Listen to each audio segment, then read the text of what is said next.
editor of California Real Estate Magazine, and I am here with Caitlin Bigelow, CEO of Maxable. Hi Caitlin, thanks for joining. Thank you so much for having me. Caitlin, why are ADUs such a big deal right now? Yeah, so there have been some huge legislative changes that have happened just in recent years. So Senate Bill 1069 went into effect in January of 2017, and it basically said, look, we're faced with an affordability crisis. We need more units of housing. ADUs are a way for homeowners to kind of take development into their own hands and build in their own backyard. And so what that bill said is it said, if you have a house that's zoned single family, you can now build a second rentable unit on your property. So if you imagine that there's 8 million single family homes in California, and now all of them essentially overnight are now qualified to build another unit. So it's kind of this massive opportunity in real estate. And why is it important for realtors to be in the know about this? So realtors are kind of on the forefront of educating homeowners, and homeowners see them as experts in all things housing, right?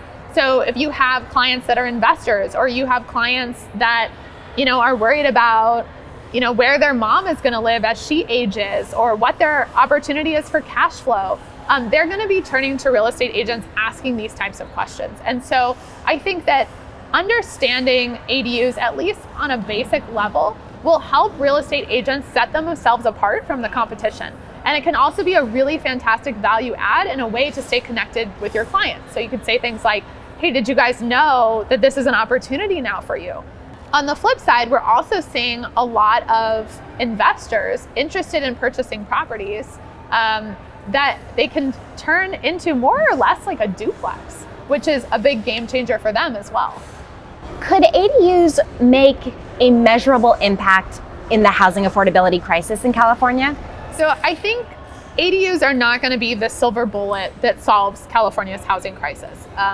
But it's a really common sense thing that homeowners and cities can allow to happen. And so if you think about how expensive it is for cities to provide low-income housing, or like all of the incentives and tax breaks that they have to give developers for low-income housing. And this is a solution that costs cities nothing. And on top of that, it's good for the environment. We're reducing the amount of urban sprawl. We're kind of using invisible density is the term that I like to call it, because we already have these spaces in our backyards, or maybe in our garages, that are being totally underutilized. And so, even if we could have, 8 million homes, if 10% of those built accessory dwelling units, that would be a huge win for the state. How does someone interested in building an ADU get started with the process? So I would say that you could go to maxablespace.com. We've helped literally thousands of homeowners explore these options for themselves. And we're an educational hub. So we have case studies, we have cost estimates, we have break-even calculators, we have example units, we have video tours of different units. And so I think doing your education and your research is super, super important. These are expensive projects, but there's huge financial upsides for having it done correctly. But there's also kind of a lot of pitfalls that people can fall into. And so we kind of view our role as really educating people, either whether that be realtors or homeowners, on, how is it that you get started and what your first steps are. And you mentioned that these projects can be expensive. What are your suggestions for homeowners who want to build an ADU but maybe don't have the cash right on hand to finance it right away? Yeah, so there's a number of financing options available. The financing piece can be a little bit tricky because you can't qualify for the loan based on the projected future rental income.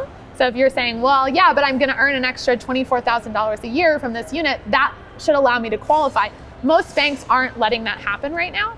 So if you have equity in your house, that's kind of the best case scenario. You can do a cash out refinance, you could do a home equity line of credit.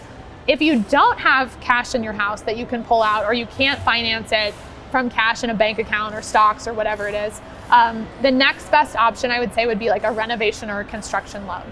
So what that will allow you to do is take a loan out based on the future projected income or the future projected value of the property. So if you have a $300,000 or a $700,000 property right now, and you want to add an ADU, which would be valued at $200,000, then you could get a loan amount based on that $900,000 value.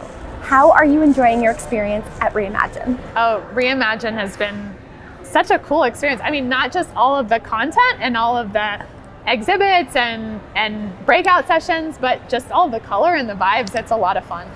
Thank you so much for joining us, Caitlin. It's been a real pleasure having you. Yeah, absolutely. Thank you so much for having me. Great.